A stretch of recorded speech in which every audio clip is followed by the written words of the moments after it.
ગુજરાતમાં છેલ્લા કેટલાક દિવસથી વરસાદનો વિરામ જોવા મળી રહ્યો છે અને હવે ખેડૂતો સહિત લોકો પણ હવે સારા વરસાદની રાહ જોઈ રહ્યા છે। ત્યારે હવામાન નિષ્ણાંત પરેશ ગોસ્વામીએ ગુજરાતના આગામી દિવસોના હવામાનને લઈ અને મહત્વની આગાહી આપી છે। તેમણે જણાવ્યા પ્રમાણે હાલની સ્થિતિ સમજીએ તો રાજ્યમાં પવનની ગતિ સામાન્ય કરતાં વધુ જોવા મળી રહી છે।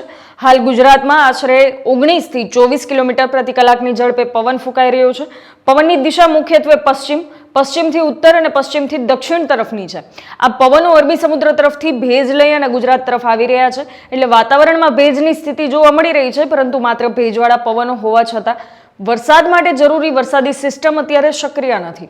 અરબી સમુદ્ર અને બંગાળની ખાડી બંને હાલ સક્રિય છે, જોકે હાલમાં ગુજરાતને સીધી અસર કરે તેવી કોઈ મજબૂત સિસ્ટમ નથી, એટલે આ વરસાદી સિસ્ટમ છે સક્રિય ન હોવાથી આગામી તાત્કાલિક દિવસોની અંદર મોટા પાયે વરસાદની શક્યતાઓ જોવા મળતી નથી।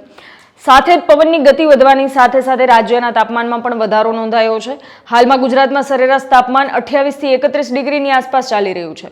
જો તાજેતરના વરસાદી સિસ્ટમની વાત કરીએ તો 17 અને 18 ઓગસ્ટ આ બંને દિવસ દરમિયાન રાજ્યના કેટલાક વિસ્તારોમાં છૂટાછવાયા વરસાદી ઝાપટા નોંધાયા હતા, પરંતુ 19 ઓગસ્ટથી આ ઝાપટાનું પ્રમાણ પણ ઘટ્યું છે, એટલે હાલની સ્થિતિમાં આગામી 1-2 દિવસમાં તો ખાસ વરસાદની કોઈ શક્યતા નથી અને આગામી 5 દિવસની સ્થિતિમાં પણ રાજ્યમાં નોંધપાત્ર વરસાદની સંભાવના ઓછી દેખાઈ રહી છે।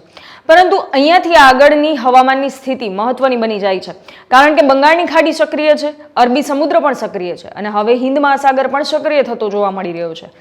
જ્યારે સમુદ્રના ત્રણેય વિસ્તારોમાં આવી સક્રિયતા જોવા મળે છે, ત્યારે સામાન્ય રીતે ચોમાસાની ટ્રફ એટલે કે મોન્સૂન ટ્રફ પણ સક્રિય થવાની શક્યતા રહેતી હોય છે।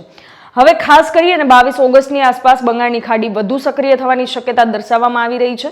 જો બંગાળની ખાડીમાં એક પછી એક એટલે કે બેક ટુ બેક વરસાદી સિસ્ટમો બને છે, તો તેનો લાભ ગુજરાતને મળી શકે છે અને આ જ બાબત ખેડૂતો માટે આશાનું કારણ બની શકે છે, કારણ કે ગુજરાતમાં હાલમાં વરસાદનો લાંબો વિરામ ચાલી રહ્યો છે। અનેક વિસ્તારોમાં ખેતી માટે સારા વરસાદની જરૂરિયાત છે, ત્યારે જો બંગાળની ખાડીમાં બનતી સિસ્ટમો યોગ્ય દિશામાં આગળ વધે અને તેની અસર ગુજરાત સુધી પહોંચે તો રાજ્યમાં વરસાદી માહોલ ફરીથી સક્રિય થઈ શકે છે। આગળની સૌથી મહત્વની વિન્ડો એટલે કે 26 ઓગસ્ટથી લઈ અને 6 સપ્ટેમ્બર સુધીનો સમયગાળો। પરેશ ગોસ્વામીને જણાવ્યા પ્રમાણે આ સમયગાળા દરમિયાન ગુજરાતમાં સારો વરસાદ થવાની શક્યતા છે, એટલે હાલના સૂકા માહોલ બાદ ઓગસ્ટના અંતિમ દિવસો અને સપ્ટેમ્બરની શરૂઆત ગુજરાત માટે મહત્વની બની શકે છે। ખાસ કરી અને 26 ઓગસ્ટથી 6 સપ્ટેમ્બર વચ્ચે વરસાદની સ્થિતિમાં સારો સુધારો જોવા મળી શકે તેવી શક્યતાઓ વ્યક્ત કરવામાં આવી રહી છે।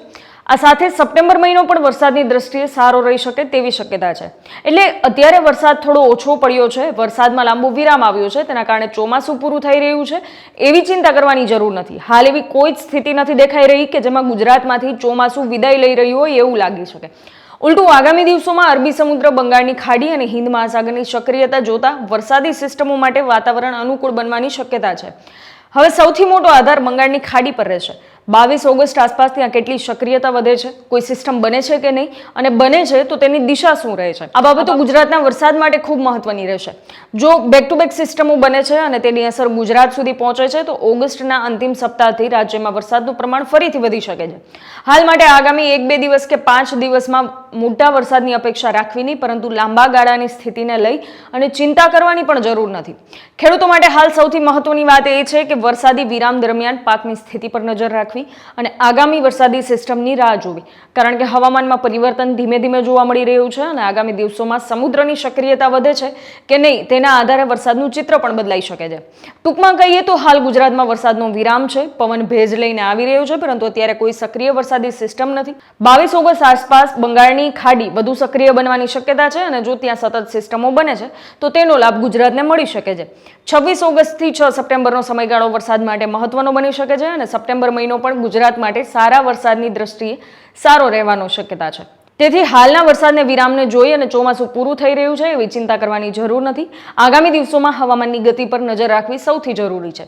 ત્યારે આ સાથે જ હવામાનને લગતી તમામ અપડેટ્સ માટે જોડાયેલા રહો સ્વરાજ સાથે। ખેડૂત ભાઈઓ છે ખેતરમાં ડ્રોન ઉડાવતા હોય છે ત્યારે આપણે એક પ્રશ્ન સતાવતો હોય છે કે જે આપણે અત્યાર સુધી જીપીએસ ટેકનોલોજી વાળા ડ્રોન વાપર્યા છે, જેથી કરીને મોબાઈલ ટાવર છે અથવા તો હાઈ ટેન્શન લાઈન પસાર થતી હોય, કોઈ વૃક્ષો હોય, ત્યારે જે જીપીએસ ટેકનોલોજી વાળા ડ્રોન છે એમાં ટકરાય અને ટ્રેસ થાય છે, પણ એગ્રીવન લાવ્યું છે GNSS ટેકનોલોજી ડ્રોન, જેથી કરીને એ ડ્રોન છે એ કોઈ જગ્યાએ ટકરાય નહીં, પોતાની રીતે જ ડિસિઝન લે છે અને મૂવ થઈ જાય છે, જેથી કરીને GNSS ટેકનોલોજી ડ્રોન છે એ વાપરવાનો આગ્રહ રાખો।